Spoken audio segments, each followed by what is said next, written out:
Halo teman-teman kos-kosan, gimana kabar kalian? Baik-baik saja kan? Setelah Abdikos beberapa kali membuat video pembahasan chapter 251, di situ banyak sekali komentar teman-teman kos yang menyudutkan Rahmat alias Megumi Fushiguro, bahkan membanding-bandingkannya dengan Yuji, di mana Yuji sudah digempur mentalnya habis-habisan tapi masih bisa bangkit, sementara Megumi baru digempur kematian dua orang saja, yaitu Gojo dan Sumiki. Mentalnya langsung down dan tidak mau bangkit lagi. Yap, sebenarnya bukan hanya teman-teman kos, Abdikos pribadi juga kesal dengan kelakuan Rahmat di chapter 251 ini. Tapi ya, pada akhirnya Abdikos sebagai reviewer harus bisa meredam emosi dan mencari beberapa alasan kenapa Megumi bisa menolak untuk diselamatkan, kenapa mental dia tidak sekuat Yuji. Yuk langsung aja kita bahas alasannya. Check it bro.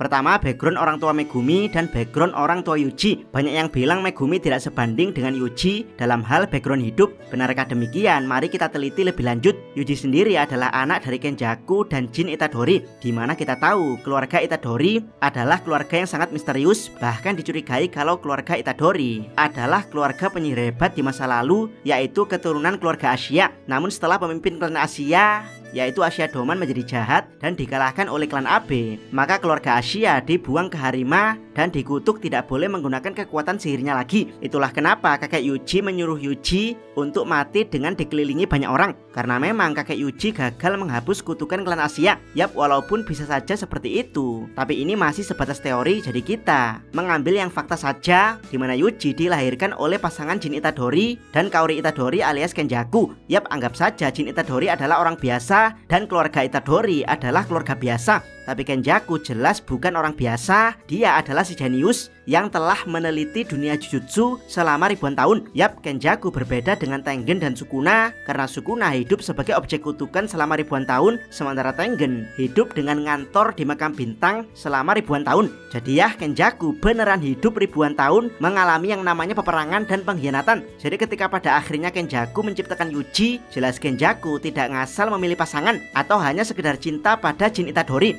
Pasti ada privilege misterius dari keluarga Itadori yang membuat Kenjaku harus menikahi Jin Itadori dan mendapat keturunan darinya. Jadi ya, Yuji terlahir dengan privilege anak dari penyihir ribuan tahun yang lalu yang telah mengalami berbagai peristiwa naas seperti peperangan dan pengkhianatan plus klan Itadori yang masih misterius. Jadi kalau mental Yuji sangat kuat, yaitu wajar, lawong ibu Yuji saja mentalnya super baja karena ditempa pengalaman hidup selama ribuan tahun. Bagaimana dengan Megumi? Megumi terlahir dari ayah yang seorang Zenin, dan ya, ayah Megumi bukan Zenin biasa, melainkan aib dari Zenin. Sejak kecil ayah Megumi sering disiksa, bahkan menjadi trauma besar dan sumber stres dia ketika dewasa. Setelah menikah dan punya anak, Toji bisa sedikit sembuh dari traumanya, tapi tidak lama kemudian ibu Megumi mati yang membuat Toji kembali stres. Akhirnya Toji menikah lagi dengan ibu Sumiki dan membuang nama Zenin yang membuatnya stres untuk selamanya. Namun ya, di pernikahan keduanya ternyata Toji tidak sembuh dari stresnya, sehingga dia dan istrinya kemungkinan bercerai, meninggalkan Megumi dan Sumiki sendirian.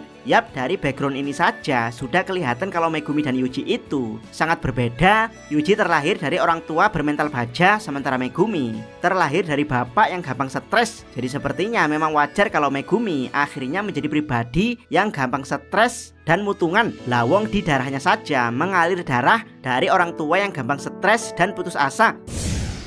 Kedua, kondisi masa kecil Yuji dan Megumi. Setelah melahirkan Yuji, kita tidak tahu apa yang terjadi pada Kenjaku dan Jin Itadori. Namun yang jelas, keduanya sempat merawat Yuji dan akhirnya pergi meninggalkannya, sehingga Yuji hidup sebatang kara bersama kakeknya. Namun ya, meski hidup cuma dengan kakek, terlihat sekali kalau kakek Yuji merawat cucunya dengan baik dan benar. Terbukti saat SMP, dia dijuluki harimau barat yang berani menghajar gerombolan para pembuli. Sementara Megumi, setelah Toji dan ibu Sumiki pergi, dia hidup sebatang kara bersama Sumiki. Keduanya berjanji untuk saling menjaga meski tanpa orang tua, hingga akhirnya Gojo menemukan Megumi dan Sumiki lalu mengadopsi keduanya sebagai orang tua angkat. Dan ya, meski Gojo membesarkan Megumi dengan sangat baik, tapi tidak bisa dipungkiri kalau gen stres dari ayahnya tetap mendominasi Megumi. Megumi sering menghajar berandalan di sekolahnya, bahkan menolak nasihat Sumiki yang lebih tua agar tidak boleh berkelahi. Megumi baru bertobat setelah putus asa karena Sumiki yang dikutuk hanya bisa tidur, tidak ada lagi kakak perempuan yang menasehatinya. Jadi ya, keinginan Megumi hanya satu, yaitu agar kakak perempuannya sembuh terbebas dari kutukan yang menjeratnya. Untuk itulah Megumi berusaha keras menjadi penyihir Jujutsu demi Sumiki. Jadi ya, sejak awal Yuji memang dibesarkan dengan mental penolong, sementara Megumi dibesarkan dengan mental penjahat. Dia baru bertobat setelah kakaknya terkena kutukan. Tambahan untuk Yuji, julukan Harimau Barat sebenarnya merujuk pada makhluk mitologi penjaga arah mata angin, di mana Harimau Barat digambarkan sebagai sosok yang menjaga dan menolong siapapun tanpa rasa takut. Bahkan sosok Harimau Barat dikenal terus berjuang tanpa lelah hingga kematiannya. Jadi julukan Yuji di SMP sebagai Harimau Barat bukan karena Yuji berandalan atau tukang bully, tapi karena Yuji tidak kenal takut dalam menyelamatkan siapapun, bahkan meski yang dia hadapi adalah anak SMA. Ketiga, kondisi Megumi dan Yuji setelah menjadi penyihir. Yap, Yuji sejak awal tidak ada niatan menjadi penyihir. Dia menjadi penyihir karena terpaksa setelah memakan jari Sukuna dan teringat pesan kakeknya sebelum meninggal bahwa dia harus mati dengan dikelilingi banyak orang. Jadi ya, menjadi penyihir bukanlah tujuan awal Yuji, sementara Megumi menjadi penyihir adalah tujuan akhirnya. Karena inilah cara satu-satunya untuk menyelamatkan Sumiki. Namun ya, meski diberkahi dengan teknik kutukan langka, Megumi tetap gagal mengembangkan potensi terkuat dari 10 bayangan, sehingga dia terlihat seperti penyihir yang putus asa. Ada situasi berbahaya sedikit, Megumi langsung berniat melakukan ritual pemanggilan Mahoraga. Padahal memanggil Mahoraga jika tidak dilakukan dengan cara yang benar seperti cara Sukuna, maka hal tersebut akan mengorbankan nyawa penggunanya sendiri. Yap, terlihat sekali kalau Megumi adalah penyihir bermental gampang stres, sementara Yuji dia sempat putus asa saat Gojo memberitahunya tidak punya teknik kutukan. Tapi kemudian Yuji luar biasa semangat karena Gojo lebih kagum pada mereka yang bertarung hanya dengan energi kutukan dan memaksimalkannya. Jadi ya, untuk memotivasi Yuji, Gojo cukup memberitahukan apa yang lebih dari Yuji, meski itu cuma sedikit. Sementara untuk memotivasi Megumi, karena Megumi terlalu banyak kelebihannya, jadi Gojo memotivasinya dengan membandingkan bahwa Megumi bisa saja kalah dari Yuji yang tidak punya teknik kutukan dan punya banyak sekali kekurangan sebagai penyihir. Yap, dari sini terlihat sekali kalau yang satunya dimotivasi dengan semangat kekurangannya, dan satunya lagi dimotivasi agar tidak down dengan kelebihannya.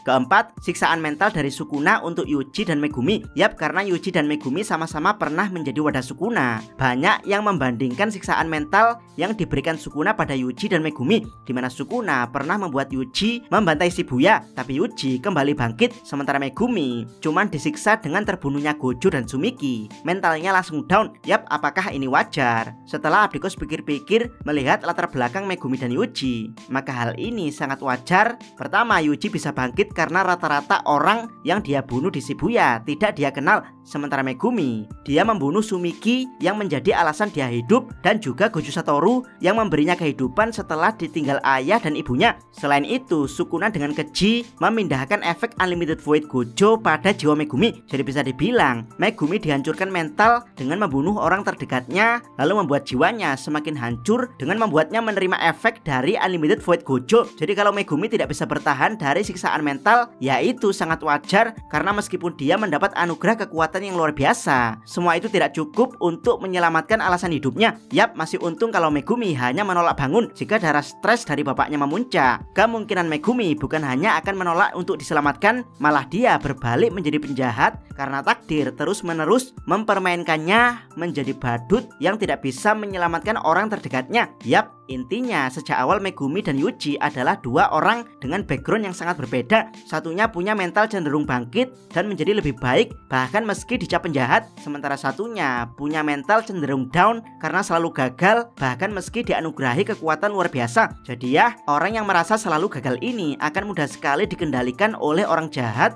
bahkan cenderung menjadi penjahat di kemudian hari. Ingat kata Joker, orang jahat terlahir dari orang baik yang selalu gagal dan tersakiti. Bagaimana menurut pendapat teman-teman? Silahkan tuliskan komentar kalian di bawah. Jangan lupa subscribe channel Takos dan jangan lupa share video ini sampai ke salam. Mi.